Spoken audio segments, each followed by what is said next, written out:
those friends and loved ones we have around us who may experience pain, and to perpetuate justice and empathy.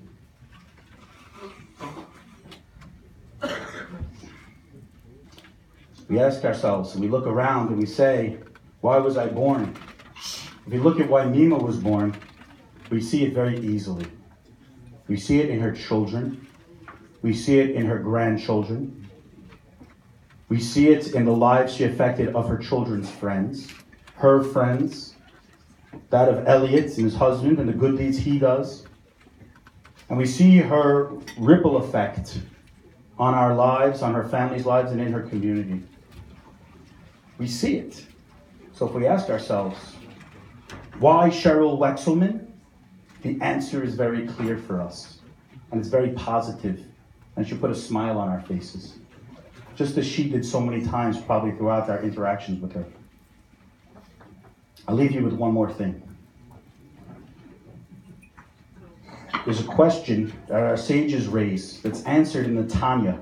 If anyone's ever read the Tanya is the fundamental book of Jewish mysticism that governs Chabad and gives us our mystical dimension of the Torah through Chabad teachings. And there it addresses in chapter 26, those who accept pain and are still joyous are his beloved. And they will in fact experience the sun when it comes out in its full might. This joy is because loving and being somebody close to Hashem, experiencing God's kindness, being close with you, God, is better than anything else in the world. This is infinitely deeper than anything else. Deeper than the Kabbalah, deeper than Jewish mysticism, Jewish law. Being close to God. In a time, in a place where we don't understand, sometimes that is where we are in fact closest to God. You know the definition of a nudnik? Someone, when you walk up to them, they say, how are you? And they actually tell you how they are. That's a nudnik. They actually give you an answer. Let me pose to you, if a brilliant teacher shared all their knowledge at once, our minds wouldn't grasp it. If the sun shined without an ozone layer, it would cause us great pain.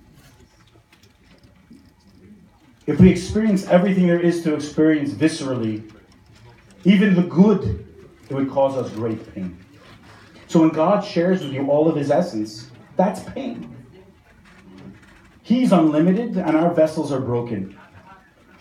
When God restricts his energy and meets it out, we love it. We can deal with it. It feels great. If the relationship we have with God is wrought with questions and pain, and we ask why, that's a beautiful thing.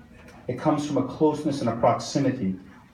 We still request revealed good in our lives, and we should have it. But when we experience inexplicable loss, we must know that this is our relationship with God. This is our closeness, and this is an expression of our faith in God. This feeling should give us the impetus to heal, the impetus to feel empathy. The purpose of life is not to live as easy as a life as possible. The purpose is to be in a relationship.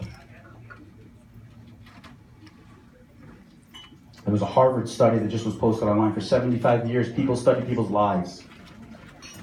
And the one thing they came out with, when a person leads the most healthy life and most joyous life possible, and there are now these people who are being studied, many of them passed away, many of them in their 90s.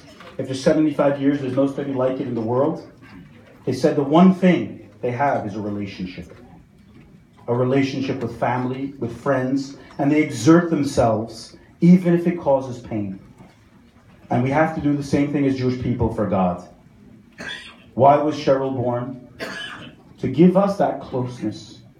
If we look around and we see everything that has been given to us by her children, by her children's children, and God willing, their children's children as well, we will see immediately that relationship she had. And we'll think of her spilling boiling chicken soup all over my foot in my kitchen as well. So the main thing is that we should all say L'chaim, that Chaya Chana should have an aliyah and neshama, her soul should go up to the highest level possible, and that she should give all of us, it goes like a Jimi Hendrix moment, L'chaim L'bracha, to life and blessing for all of us, especially for her children and her children's children. May she go up to the highest level. May Mashiach come and we're reunited with all our loved ones.